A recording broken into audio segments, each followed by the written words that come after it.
Live. Look, I didn't even say you are. I had no time. I just said live. Normally I say you are live. But there we are. Hi. Hi. Welcome. You should never chug rosé. Well, no. But I hear it's better than chugging Manischewitz.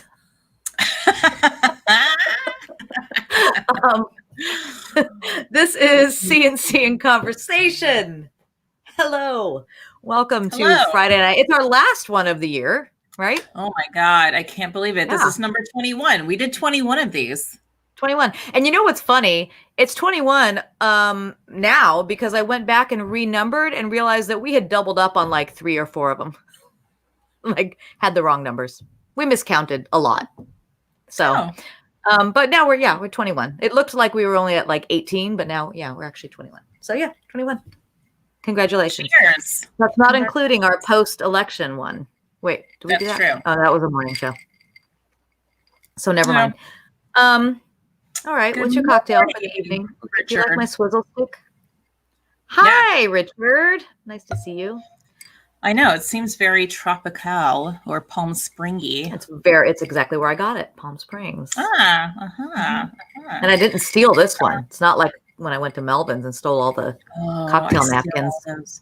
Have you ever been to, I know you've been to Canada, but have you ever been to like a milestone or one of those places? No, I refuse. Nope. He can go by himself. But there's like a couple of restaurants like Cactus Club and Milestones, and they have these delicious bellinis, but they always put like a little plastic animal on them. And I have millions of them. Not millions. Well, that's exaggerating. I started going to Canada after the 80s, which is also, I quit drinking bellinis around the 80s, late 80s. This is a different bellini. It's a different bellini. It's not like we get them here. It's different. Is it frozen? Yeah. Yeah, that's what I was drinking.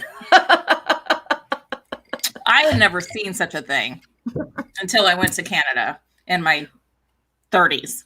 Well, in the there was a place down at South Coast Plaza in Costa Mesa, Italian restaurant called Birra Paretti's, and they were famous for their bellinis.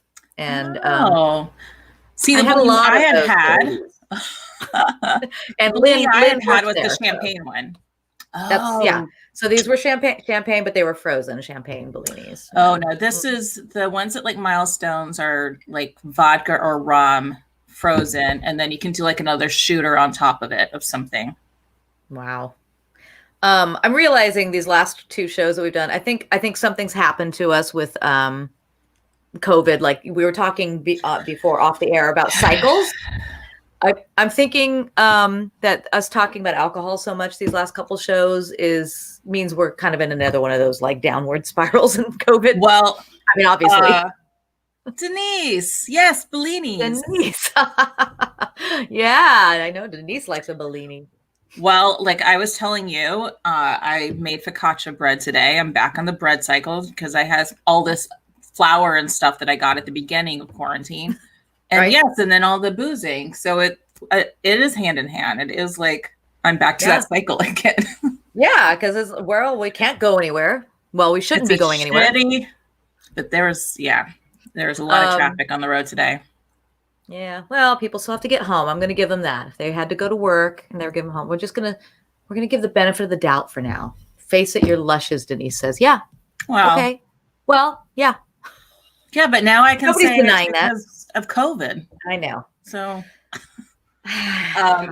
this week has been exhausting. This is our rates here in Los Angeles are astronomical, and it's hitting my immediate family. You know, I talked about Courtney, my cousin, dealing with it, and they're still going on 3 weeks of this, and it's just. But here's one thing that's hilarious: Space Force. Oh, yes. Our soldiers in Space Force are going to be called Guardians. Yeah. Yeah. Somebody watches a lot of TV and movies. I have a great idea. Yeah. Space. And maybe, like, listen, you know me. I am all about going to space. I think it's super important. But I'm like, the fact that Pence announced this today and also got a vaccine just sent me over the edge. Yeah. Those were what did it.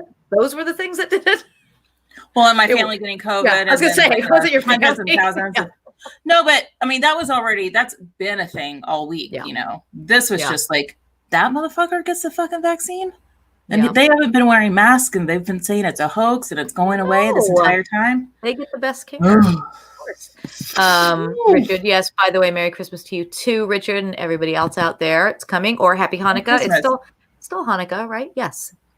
Still Hanukkah. I can't count. So we can ask our guest when she comes on. Yes, because she is super Jewish. She's Jew. And Joey says the nerds are taking over. It's true. The nerds, they're not nerds. No, they don't qualify. They don't really qualify. No. It's been a strange week. It's one of those cycles. And again, now we're getting the I'm just starting to get the calls from the family because we have not discussed Christmas. I've just been avoiding it, going, we haven't discussed it.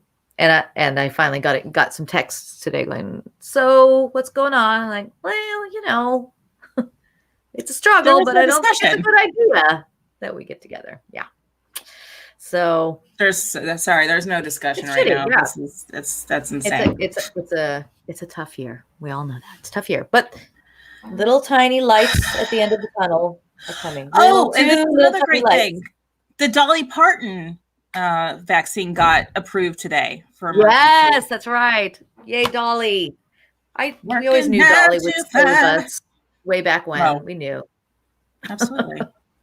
Yep. Who brings more joy to the world than Dolly Parton? I can't think. And jobs and relief and education, and I mean, she's amazing. Yeah.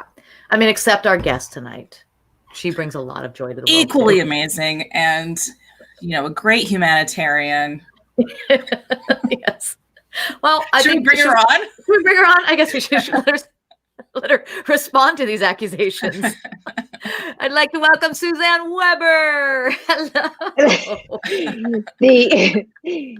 the very Jewish humanitarian. That is actually that's in your bio, right? True. Both of things, they're true. They're both true. I'm a humanitarian. You're an activist. You're a humanitarian. You're an activist. You are an activist. I am an activist. Yes. I raise money. Am I allowed to curse? Yes, I just curse. Yes. Several times. Okay, sorry. She was drinking Manischewitz. Didn't hear me. You raised a lot of money with your poems. I did. I did. Raised a bunch of money, which was amazing, actually. I did. I haven't. But you have to wait before you talk. You have to see this one. Finally, some class to the show. I actually he doesn't know you. He doesn't know me. I don't know him, but it makes me realize that I've signed up for something that's normally classless. Yeah. Okay. Right. You know us, right? I figured out how to do the comments so I can actually see them. Oh, good. Okay. Oh, potty mouth Susie.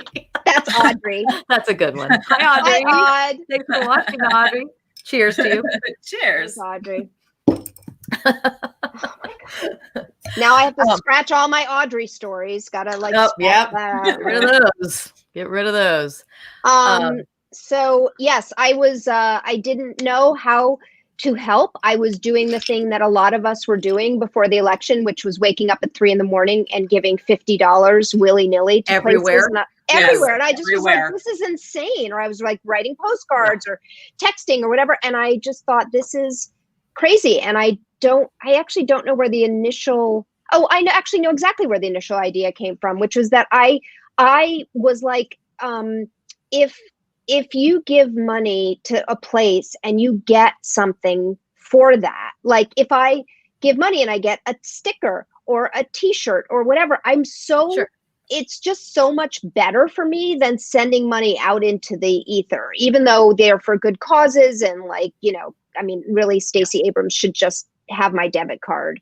Oh my God. But Democrats. I mean, seriously. But right, exactly. And people were doing great stuff, right? That was the cool thing too. I felt that there were all these streaming cool things. That I was like, yes, Julia Louis-Dreyfus, take my $25. Amazing, right? Yeah. So I thought, what do I do? What do I have? And I had this idea that I could write some new poems. And I had started to write. This is how it happens for me. I started to write a few things during the pandemic.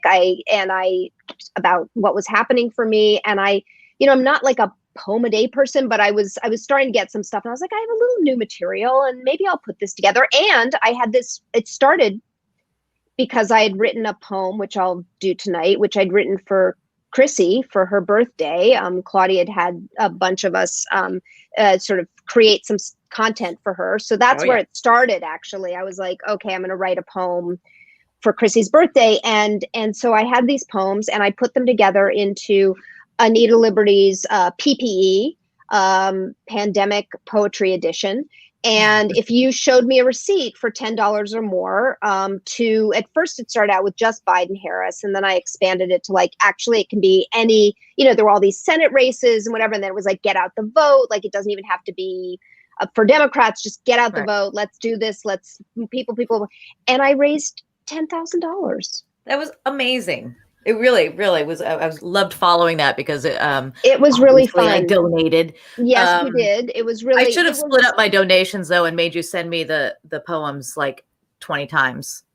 I actually did start sending people an extra poem like later on in the thing. Like, it was sort of like incentive. I was like, I have one more. You didn't get that one? No.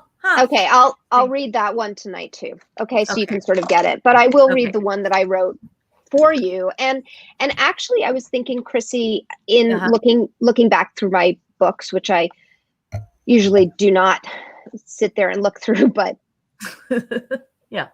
maybe I do also look through them and think, God damn it, I'm funny. I'm pretty funny and smart. I realized that in my acknowledgments for my revenge poetry for babies and toddlers, you're in there as I remember driving back from Palm Springs with you. And I was like, I have these poems. Yes. I don't know if they're working. Can I read some to you? And it was in that car ride that like you were so responsive. I was like, oh, there's a book here. It was cool. It was really cool. I'm glad I could help. And I love that book. I sent that book to so many of my like expecting friends, friends who are going to have a baby. It works better for if it's a second baby. The first baby people are very like touchy, a little touchy, right? Yeah. Don't have a great sense of humor. No, because you're nervous. What about cat baby? You know what? It would work for cat that. Baby. I think it would work for a cat baby. It would. Of course, it would work for a cat baby. Eddie needs his own volume.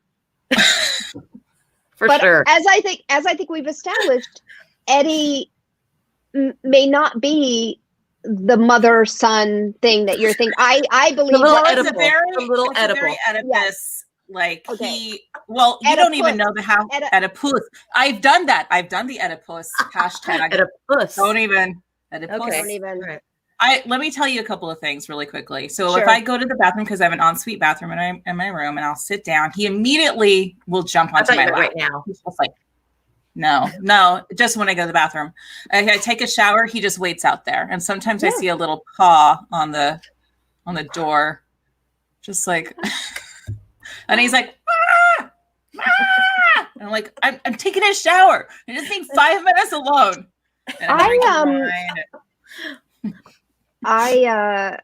We used to have this really, really the only dog I've ever truly liked was my first dog. No, I loved Hodor also, but these two that we have now are just shitty. But Phoebe was my first love, and the little Maltese, and I would walk in and Chris would be going to the bathroom and she would be using his pants as a hammock. Sounds like Eddie. Oh, That changes a lot. I don't know. Does it change anything? Because I think it's just for me. Well, I guess my perception of Phoebe's changed. Sure. I mean,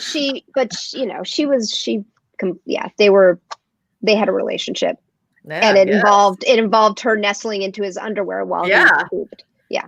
I mean, look, I haven't ever nestled into a boyfriend or husband's underwear ever. No. So, you have a new member of your family, Crissy. We do. We have Joey, little Joey. He's a little mischief maker too. He is? Oh yeah. I kind of want Joey and Eddie to go like on a road trip. They'd be a buddy film. It's a buddy picture. Wait, what do you mean mischief? Like what does he do? He's got a ton of personality. He's really bizarre. he's a bizarre little guy. I don't even know like what would be. First of all, even though he doesn't bend his front arms. So when he's like, most dogs are like this, right? He comes up to you. Oh yeah, okay. He's like this on you. Okay. He doesn't know how to hinge. But he that might be a medical problem. Why? I'm not. Look at Audrey. He does in other times. I know. Audrey. Yeah, probably. Yeah, Sweet Pea's like, God. Fuck you. Fair enough.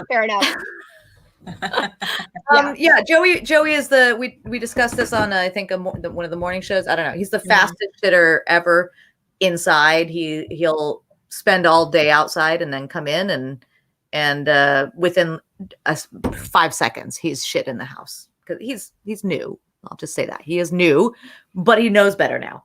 But he also he'll just jump on Falcor's back. He'll But is Falcor excited to have a playmate or not even? Not really. He is excited, but he's also tolerant because Joey he'll let Joey do anything to him. It's pretty funny. I did say that to Eddie today because he was, he's very mischievous, and I often tell him no about the same thing. Sound was like, I know, right by the microphone. Glug glug glug glug glug glug glug. And also, you put like 3 syllables more syllables into mischievous. Mischievous. And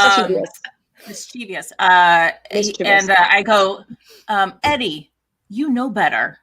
Like, he doesn't know better. He's a cat. I was like, what am I saying to this creature?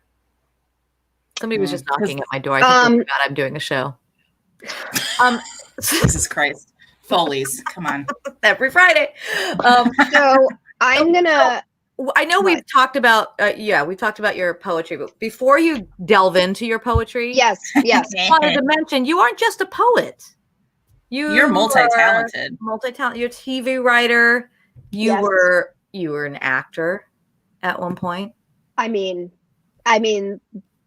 yeah. I feel bad that the world never fully got to experience that. Oh, okay. Yeah. 2 Against the Wilderness. River. Yeah. Cold River, starring Suzanne Weber. Available. You can watch it on Amazon, apparently. It's interesting though, because there's a version that was put out by like a family. You know what that means, right? Like family, like a Christian, like something. Yeah. And so like there's this scene where I almost get raped and all this stuff. And like that's all cut out. Really? So it's better if you could find these sort of uncensored. But yeah, I spent months in the wilderness. Yeah. And what I wanted to sort of comment is that you kind of look the same. Exactly the same. I do. Yeah. That's me on the right. Yeah. Oh. Okay. Okay. Oh. Well. Mm-hmm. Okay. Yeah. I have let's see here. I have a picture. Hold on. What year was this? Do you see that? Oh, look at you. It's Julia. Aww. That's me waiting on Julia. The young Julia. That's such a good question. I don't know the year. 1981. Yeah. 1981. Okay. All right. It was like you and Annie. were like the biggest things in 1981 in the early 80s. That's true. Pretty much. But okay, so before you read poetry, yes. Tell us how you got. Okay, so you don't do your poetry as Suzanne Weber. I do not. A nom de plume. I do. Anita Liberty. Yes. Tell us the how Anita Liberty was birthed. I was in I was taking improv. I was in the taking the East Coast Groundlings, the Gotham City Improv, and got to the writing level. And we were supposed to, it was a very loose assignment. We were supposed to come up with a character, and I had just gone to see some confessional poetry, some performance poetry, which was very hot at the time in the East Village. And I was barely containing myself because I thought it was so funny and not meaning to be funny. And because it was like, it was this idea of calling something poetry just because you spoke it in a certain way. And so I just had this like very, very strong sense that it needed to be satirized, you know? And then, so I came up with this character, Anita Liberty, and in the first, you know, I did it for a show, like we would have like at the end of each class, you'd have a performance, and I performed it and like as a monologue sort of, and through 3 poems, I told you the story of her deep love and sexual attraction for this guy, Mitchell, and then him dumping her and how much he like I told it all through poetry. And it was very stylized in its first iteration. Like I had like I think I did like there was a little interpretive dancing, and there, you know, it was very in that sort of Groundlings, like Gotham City thing of like it was bigger.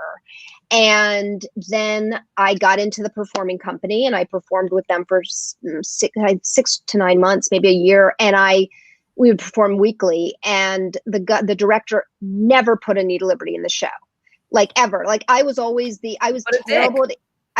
terrible at improv, but I would always have scenes in the show. Like I was one of the main writers, right? I would always like write the sketches for everybody.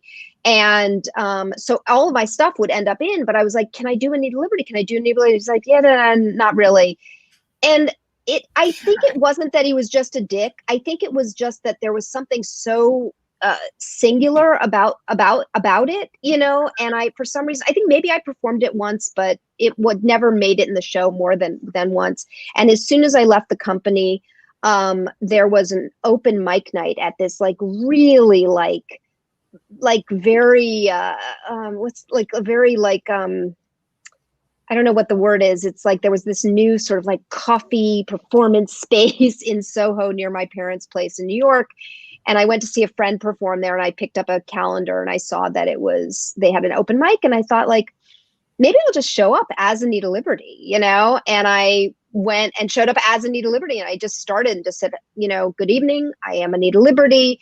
And part of the shtick of the show, or the what I used to do, was I would list like, you know, 3 to 7 full anthologies of my poetry. Like this one is from this anthology, like They Can Smell It When You're Moving On. Like everything had this like this is from my book, blah, blah, blah. And what happened that night was people came up and said, where can I find your books? Wow. And I was like, you know, and I just carried on. And then they booked me, that place. And that, right, exactly. And then and also because it was like, I love satire, and it walked the line always. Like it always walked the line between people believing it and, you know, just loving it for what it was, and the people who saw that I was actually like mocking the very thing I was doing. And that was fun, you know, it was a great line to walk. And so for my first full performance, I had to like scramble to come up with like 15 minutes of poems, right? And like, you know, write these poems. And I remember saying to my mom, because they lived nearby, and my parents came, and I said to my mom, listen, I'm Anita Liberty. I am Anita Liberty in this context. You have to call me Anita, like I am Anita, right? And she's like, I know, I get it. And I said, it's like for right now, this is the illusion, right? And this is where the comedy works. If people understand it only as this is who I am, like I don't break character. And she's like, I got it. She walks in the door that night, and she's like, Suzanne, Honey, Suzanne. We should mention also that your mother is a very renowned pop artist, like amazing pop art, art. Whatever. She disappointed me on a daily basis. But the fact that like your well-known mother walked in the club calling you Suzanne. Terrible. Suzanne, honey, I'm like, what the fuck? Like we had just had a 15-minute conversation about this. So then I just, it's funny. I just carried it through, and there were people who knew, it was me, but it was never this like, here's Suzanne Weber doing this thing. It was like, ladies and gentlemen, Anita Liberty. And it just really, the comedy just works much better that way. And I've had actually very few of these kind of interviews where it's like, I will be open and honest. But at this point, it's like when I started doing more and more stuff out here in LA, my reps were like, you can't be Anita Liberty. And I was like, why not? What would Jack McGee used to say when he would ask about Suzanne? He's like, how is that sad girl? How is the depressed girl? Because he just knew you from doing Anita Liberty. That's the depressed girl to it. Oh my God. How is that sad girl? Yeah, that's you. So angry. I would say angry more than sad. Yeah. Deadpan. But so it's like I just sort of, once I came out here and started working stuff, it's like I definitely kept tapping that for work, and I did a bunch of pilots and everything, but I stopped performing as much because I think, as you guys know, the amount of work that goes into producing your own show, it's just, I really was like, it's just too much. But going back to the fundraiser, like writing these poems and grabbing this moment and realizing this character, this voice has seen me through like the worst breakup of my life, and being single and dating and, falling in love and getting married to the same person. And then having a baby, which is really the, like, I always saw my work as a trilogy. Like I had How to Heal the Hurt by Hating, which was about the breakup, and then dating. And then I had How to Stay Bitter Through the Happiest Times of Your Life, which is about falling in love and getting married. And then are always amazing. Yeah. Well, and then I had this idea of doing the third book, which was going to be called How to Breed Contempt, which is about having a baby. But it ended up being, for a variety of reasons, just ended up being its own book by Suzanne Weber, which is, To What Miserable Wretches Have I Been Born? And it's just Anita Liberty's voice in a baby and a toddler. So that to me sort of, and then I have the teenage book, which I went back and wrote, Center of the Universe. Which is funny because plug you, because go ahead, guys, go look these up and buy them. They are hilarious. Every single one of these they're books. kind of out of print. So if you're having trouble, just, see if somewhere. There are a lot of go to Suzanne's house and get them. Go to my right there. Curbside contactless pickup. Fire sale. Fire sale. Yes. Things are going to get really bad in the pandemic. Sell my book for $5. Right. Yeah. That's right. Well, would you please do some pieces for us? Sure.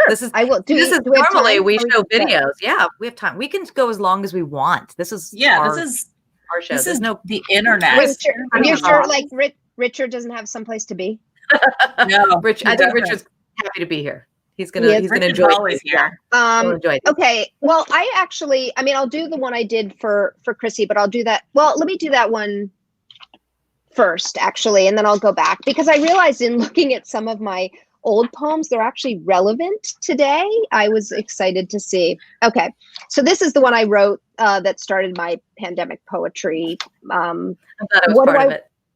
Which is good to go, by the way. Don't worry about it. Good to go. Good to go as in leave, or good to go as in stay? No, I think like a hang. Okay. So I want to call it like the way Picasso had like a blue period. I have like my quarantine period. This is from that. Okay. It's called Closed Until Further Notice. No one comes to visit anymore. No one is invited in. The door is locked. The gate is down. There is a closed until further notice sign. Upkeep became too expensive. Takeout and delivery didn't work. There was no way to sustain the model without the regular clientele. There will be no more gatherings in a place that brought so many people. So many people, so much happiness, so much revelry. Once there, you never wanted to leave. We've all had to let things go. We know that some that have closed may never open again. I hope that's not the case, but I suspect it might be. Just another casualty of the pandemic. My vagina. It's my favorite. I'm so honored that was written, for my birthday. Yes, absolutely written for you. I know nothing about your vagina, but I'm just guessing. Don't you? I guess I do know a little bit. Okay, I know a little. I know as much as I need to know. Yeah. And then it's hard to say like I have favorites, but I do have favorites. One of the earliest poems I wrote, this I think Richard liked the vagina poem, you guys. Yeah. One of the earliest poems I wrote, and clearly it was written, because I was going through a breakup. But again, what you guys were talking about going through these cycles and these dips and these feeling like, these moments of depression and anxiety and then baking bread or whatever, this felt actually like the old was new again, and could be, sort of relevant. Okay. All right. This is called I'm Not Bitter. Slipping slowly, deeply down the drain of my life, consumed by the darkness of my unfulfilled dreams, black heat surrounds my lonely, oh, desperately lonely body. My existence has become a blur of dissatisfaction, and I feel nothing but what I don't have, and that is everything. Don't feel bad. I mean, it's not like it's your fault or anything. Oh, yeah, actually, it is.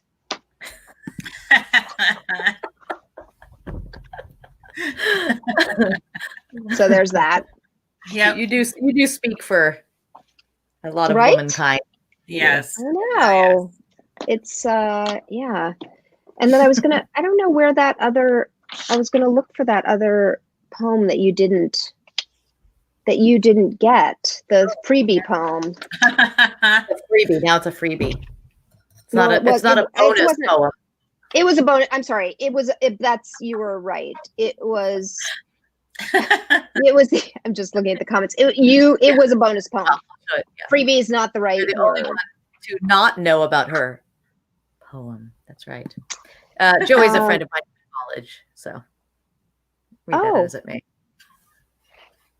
He might know more than I do. Not much more than you do. Okay. No. I'm just saying. No. All right, let's see. Where's that? Oh, I have no idea where that freebie is actually. Hold on, guys. He's out of a drink. It's not a freebie. No, it's not a freebie. Yeah. We'll do some ASMR for you. Yep. All right, I got it. All right. Do I want to do this one? I mean, sure. I mean, maybe. I don't know. I know. Now if I say I'm not going to do my freebie. It's not a freebie. It's a bonus. We just established that. Okay. All right. I'll do this one. Sure. Okay. All right. Ready. I'm gonna keep you all of us in this time. Oh, nice. Okay, good. Can you not maybe drink from your straw and make that sound? Mm-hmm. Oh, hold on. Let me just pour. Glug, glug, glug. You guys could be Foley artists. You have all the sounds going on. Okay, this is called The Right Partner.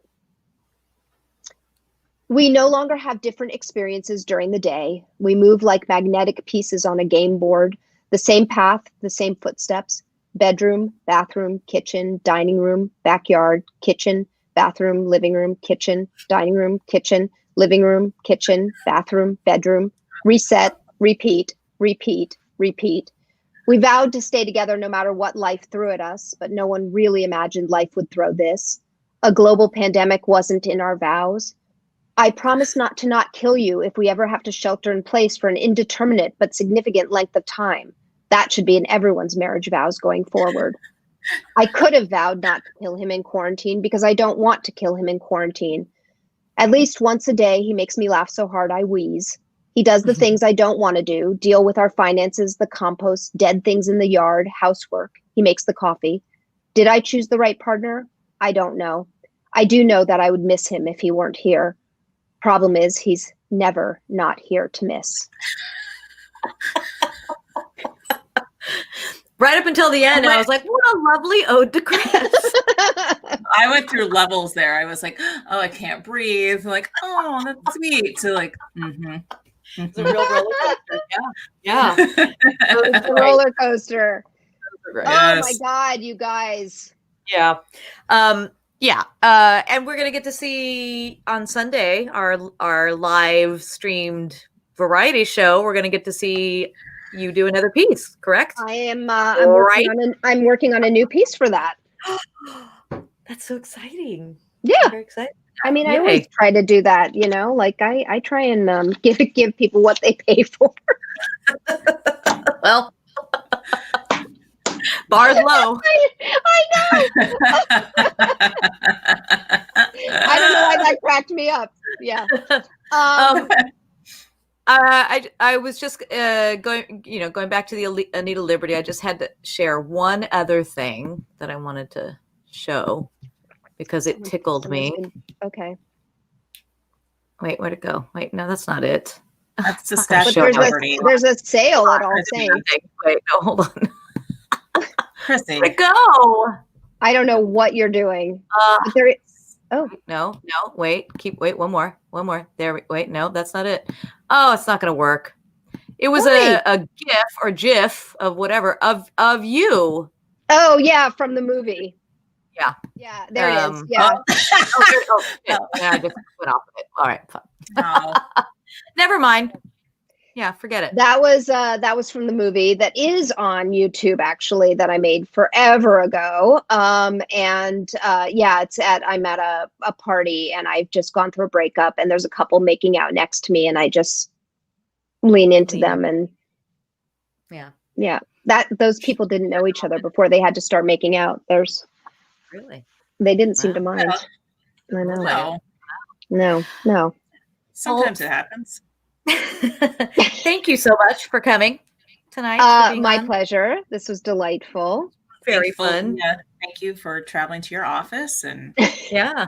turning on your computer. It wasn't that. It was actually it was like the shower and the hair and the makeup and that really was that was. I'll let you in on a little secret. It took energy. We don't know if you showered. You could have not showered. I know. Actually, when I was doing all these Zoom meetings, my agent said, I was like, oh, I'm going to have to shower. He's like, oh no, there's this thing on Zoom that fixes your appearance. And I was like, are you suggesting I use that? He's like, yeah. Kind of. Well, this isn't Zoom. You look beautiful. No, I don't know what this is. It's StreamYard. But what is that and why? Because it works better for what we're doing. Okay, fine. All right, everybody out there, thank you for joining us. Don't forget this Sunday, that's 2 days away. We are doing our live stream of our virtual variety show this year. It is CNC Walking on Sunshine. Woo! So please, you can find us at Eventbrite. You can buy your streaming ticket at Eventbrite. Yes. And if you like and subscribe to our YouTube channel or to Instagram, it's on Instagram. So the link is in the bio. Yes, find the link in the bio. Richard, you're not done yet. Yeah, Richard, we're not done. Dude. Hold on. Almost, Richard. Wow. So Eventbrite, look for Studio CNC Presents CNC Walking on Sunshine. You'll find it. And look, it's only $12. It's just covering for this StreamYard. Cuddles pity party. Don't apologize, Crissy. You're getting Cuddles. You're getting David Foley, who lives in that house. Jay Johnson. I mean, Suzanne Weber. Suzanne Weber. Anita Liberty. On Sunday, you get Anita Liberty. Yeah. Yeah. Yeah, none of this Suzanne Weber shit. Crazy. I mean, like crazy amounts of people. My friend Buffy Jacobs is going to be on. She's an amazing cellist from Hamilton and the Polyphonic Spree. So we got a cello this time. That's crazy. It's great. Yeah. Oh, we even have a classical pianist. So. Yes, a classical pianist. Classical pianist. Classical penis. A classical penis. Okay. It's not circumcised. It is just sure. Yeah. Just wanted to check. Okay. Oh, yeah. An upright is an upright penis. It depends. It's a standard. A grand. Okay. All right. It's a grand. A baby grand. It's actually electrical. So, Guys, I gotta go. I seriously have to go. Thank you so much. Thanks all for watching. Follow, like, do all the things, and buy a ticket for Sunday, please. Yep. Because we love you. Thanks, Bye, guys. everybody. Bye.